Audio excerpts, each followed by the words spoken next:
The woman get 85, you get 15. It requires a woman more money to dress. And you're not professing your love for what you doing. And until we start teaching this to the younger generation.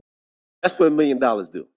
Get rid of everything. Get rid of all those domestic $10 an hour chores she got to do every day. If I come in the house, I don't even want to see my wife folding clothes. Why you want to see your wife folding clothes for? Guys that use money to sustain their relationships and use money to get their way in, that was weak. That's weakness. It's weak because you don't believe in you enough. The money makes you more of whatever you already are, but you got to bring something to the table. If you lead with your wallet, your relationship with a woman will never be solid. She will always view you as a man who must pay for her to stay, as a man who must pay to play. You cannot pay for something and then expect someone to give it to you for free someday just because you've paid so much for it. You can go anywhere to get the lies, but I know you came here to get the truth. Welcome to the Alphasphere. Welcome to the Alphasphere, the only place on the planet that's totally engulfed in positivity and totally submerged in alpha energy. I'm your host, Dr. BOA. That's what $1 million do. Get rid of everything. Get rid of all those domestic $10 an hour chores she got to do every day. Bro, if I come in the house, I don't even want to see my wife folding clothes. Why you want to see your wife folding clothes for?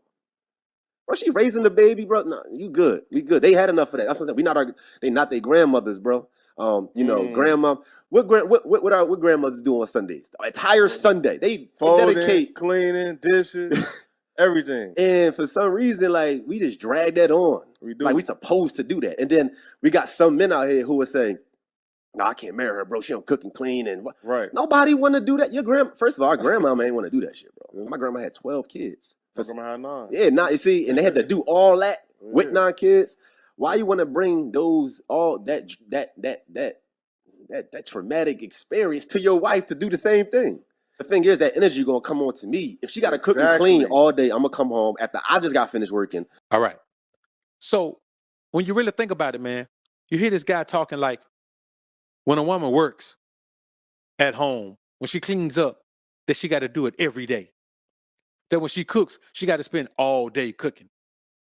That when she does laundry, she got to spend all day, every day doing laundry. What the hell you mean, man? How you gonna compare your woman who got 1 child to your grandma who had 12? Of course, it's hectic for a woman with 12 kids to do laundry. She got to do laundry for 12 kids and a husband and herself. Your woman got 1 child. This is a simp talking about trying to make up for what he believes his grandma went through. Because I bet he ain't never asked his grandma, do she want to do that? That's a woman talking through him. I'm like, damn, bro, like, how can I fix this? And that's when I started hiring all the cleaners and all the people around the house. And I think a lot of dudes don't realize that once you make a woman's life, especially if it's a woman that's really rocking with you, y'all for each other, once you make her life easier, we always talking about peace. We need peace of mind. She's gonna be that peace that you talking about once you make her life that simple and easy. Yeah, but she can't be your peace if she just doing all these chores and shit, bro. I'm gonna tell y'all something right now, and I want every man within the sound of my voice to hear this. If you need a woman to be your peace, you're weak. Now, there's a real issue going on in this society. And it's mainly based on a bunch of beta male simp manginas who ain't never had no money and were never able to get women without money, who now suddenly have money and now they're able to have access to a different quality of women, or women in general that they've never been able to have access to before. Look, no woman is going to be happy with you chasing her ass all the time. Like all the time. I'm not talking about in the beginning when you guys are coming together. I'm talking about if you live your life chasing a woman and showing up at her doorstep and having flowers and shit and violins and, all that shit, you killing yourself. Yeah. The relationship is not going to last. The reality is when you buy your way in and you become a provider and you just become like you represent provision, that's not the same as being sexually stimulating. Exactly. You know what I'm saying? Like representing provision and just being a guy, I'm going to buy you a bunch of shit. Yo, that's weak. See, guys that use money to sustain their relationships and use money to get their way in. That was weak. That's weakness. It's weak because you don't believe in you enough. You trying to use money. Yeah, you see what I'm saying? 100%. You gotta be you. The money is an exclamation mark. The money makes you more of whatever you already are. But you got to bring something to the table. And you have to understand, the initial way you interact with someone is the way they're always going to see you. Now, what you hear are two OGs. Now, one of these guys has been married to his wife since he was 17, 18, 19 years old. LL has been with the same woman for 30 years. And so what we have to understand is that on the other side, Mike Tyson is a man who has a new wife now, but we know what Mike Tyson has gone through back in the days when he was trying to pay women to stay, pay a woman to play, where he led with his wallet and then got upset when it didn't turn into what he thought it should turn into. See, you can't buy a woman's respect. You can't buy a woman's submission. You can't buy a woman's dedication. Tricking has been excused and abused by dudes who don't mind being misused. That's all we're dealing with in this particular society. So you have a bunch of men who are willing to give whatever they have to give just to have a woman present. They don't value what they have more than they value a woman's presence. So you can work for 10, 15 years to build yourself to the most alpha version of yourself and put yourself in a financially secure position, only to meet a woman and say, okay, you're so beautiful that you need to have access to all of this without making her earn anything. See, what y'all got to understand is this, man. If you got to pay to play, the woman don't want to play for real. She'll just do whatever it takes to get the bag. If there is no mutual attraction, if there's no we can't keep our hands off of each other mindset, if there's not that type of physical connection, then there's going to be some ulterior motive for a woman being with you. And many men don't understand that. See, women today have lesser choices. It's really not the woman's fault. They're just dealing with the residue for so many fatherless homes. Oh man, it's 50-50. It ain't 50-50. If you're married, it's 85-15. The woman get 85, you get 15. It requires a woman more money to dress, to take care of herself, to run the household. You're not really good at running the household. A woman knows virtually everything to really run that empire. I'm doing what I do. I protect, provide, and profess. 3 P's that a man show love. So if you're not providing for your woman, you're not protecting her, and you're not professing your love for, what you doing? And until we start teaching this to the younger generation, they actually think that a girl supposed to pay for something. And listen to the myriad of other things that this guy is responsible for saying. Then we'll come back and chop it up on the real tip. Every couple should have 4 bank accounts. The one bank account, and that's your joint account, it pays everything that's a necessity to live. The second account, a savings account, where you both agree to put X amount of dollars of that money in it, and it takes 2 signatures to move it. The third and fourth account, she should have her own bank account, and you should have your own bank account. She can do whatever she want to do. She ain't got to check with you and ask, and you can do whatever you want to do, and you ain't got to check with her and ask. And that way, guess what? The bills are paid, you have a roof over your head and a car to drive. You all are trying to save a little bit of money, and you got to have your own life. Those 2 joint accounts you have together, the bill paying one, the savings, and the savings. Should the man put in more money than the woman? Your check, my check, should go into the account. Then the decision is made how much goes into your personal to do what you want to do, and how much goes into my personal to do what I want. Because I have told women on this show many times, your maximum number of relationships, when a man asks you, say it again? 3. It's 3. I don't give a damn if you've been with 30 men. When he asks you how many relationships you've been in, 3 is your max number. I think that is crazy. Okay. That is crazy. Well, tell them 30 and watch how crazy. Okay, well, my best friend Amy and I, we tend to go for guys in packs. I recently turned the big 5-0 and been divorced for a while and have been told that I need to put it on them real good. Tend to make them come back for more and makes a relationship last.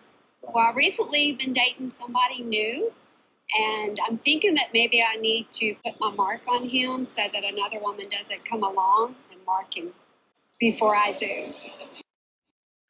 Now, listen to the amount of delusion that the women around her have been telling her.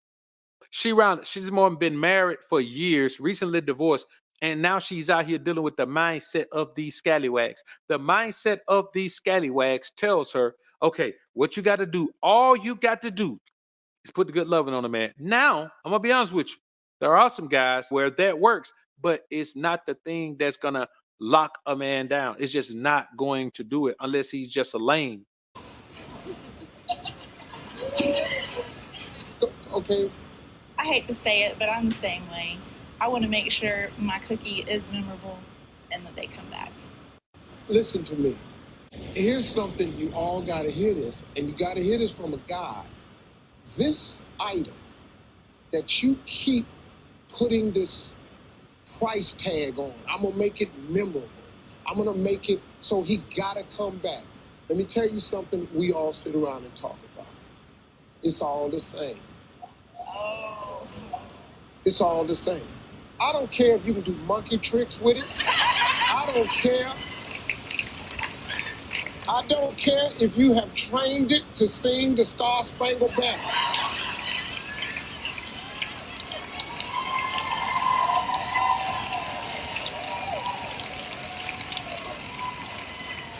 Until a man is emotionally attached to you, it ain't no different than the rest of them. It's just all the same. Man, y'all tell me Steve ain't been listening to the Alphasphere, man. Tell me Steve ain't been listening to the Alphasphere, man. If as long as you don't get emotionally attached to a woman, you're always in the position of power. Think about what he just said. When you become emotionally attached to a woman, something that meant nothing suddenly means something. But it's not just intimacy. Everything that meant nothing suddenly means something. The things you didn't used to like, that man, you ain't want to go over our house and Netflix and chill and do all that. Now you love movie time. You love having her curled up on so much, in fact, that you watch chick flicks now. The number one sign that you're emotionally attached, you sitting there watching chick flicks with your bra, man, and loving it. I'm telling you, bro, you got to understand, man, that the reality of the scenario is the weakness of a man is emotional attachment. When we saw that man do what he did to himself and his children, it was because of his emotional attachment. When you saw Neo try to go back to the woman after the woman already cheated on the woman and she got that angst animosity toward him like she wasn't going to divorce him. Nah, she just wanted to have her opportunity to cheat on him. And then she divorced him because it didn't work. He was like, okay, well, you can go ahead and do it. I just look at it as a positive and I put a positive spin on it. That's why she left him. She like, hold on, I can't even cheat on you back, man, and make you feel what I felt. I'm done. She couldn't pay him back, so she left him. The reality of the scenario is this, man. Emotional attachment is the ultimate downfall of every man. Found a man who got divorced, man, lost half his money, man, is because he emotionally attached to a woman. Obviously, the wrong woman. When you really think about it, man, you look at these women chasing men money down, man. You look at Exhibit Wife, man. You look at Eddie Curry ex, man. Eddie Curry ex, man, she's still trying to chase his pension down, man. That boy been out the league for years, man. He married to another one, been married since 2012. She's still trying to chase his pension down. His first wife. Because when you become emotionally attached to a woman, you put yourself in a position of weakness and you start to show her signs of weakness that she hadn't previously seen. And her outlook on you changes. Don't become emotionally attached.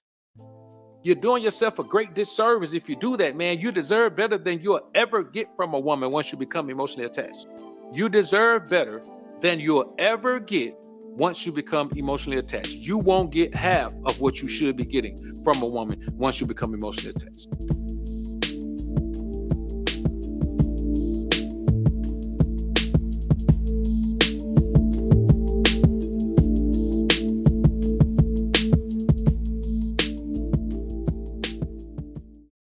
Now, when you hear this guy talking, you understand that he really believes what he's saying. He isn't one of these guys who just making up things to try to sell a book or try to sell some consultations or any of that. This guy believes what he's saying. You know why? Because he lives it. You cannot say a man is faking if he talks about what he lives, if he preaches what he lives, if he says it how he does it. You can't talk bad about that man as far as saying that he's faking. No, Steve believes what he's saying because Steve is in a situation where he's living this way. What happens in this particular society is men try to say it's not tricking if you got it. Well, here's the problem with that. You can't trick if you ain't got it. So it's got to be tricking only if you got it. Otherwise, if you ain't got it, you don't matter in this conversation. It's the mindset and the connection you must have with a woman to be able to make her do whatever you want her to do. Now, you got to be a man of some moral fiber or have some moral compass governing your actions where you don't just have a woman doing nothing crazy like that. But if you're going to lead a woman in the proper direction to benefit the process of your progress in the real world, in a real way, boy, ain't nothing like the ism. Boy, let me tell you something. Y'all better start respecting the prism of the ism, because if not, then all you going to do is gravitate toward the mindset of a trick. And yes, it is still tricking if you got it. Y'all comment down below and let me know what you think about this topic, man. I look forward to hearing what you men have to say. I'm out. Alphas up, betas down, it's the motto. Simps claiming that they pimps, but they not though. Alphas up, betas down, it's the motto. Suckers claiming to be players, but they not though. Alphas up, betas down, it's the motto. Tricks acting like they max, but they not though. Alphas up, betas down, it's the motto. Betas claiming to be alpha, but they not though. Now I'm not gonna tell you, man, that you shouldn't value your woman at all. A woman does have value, but you can't overvalue her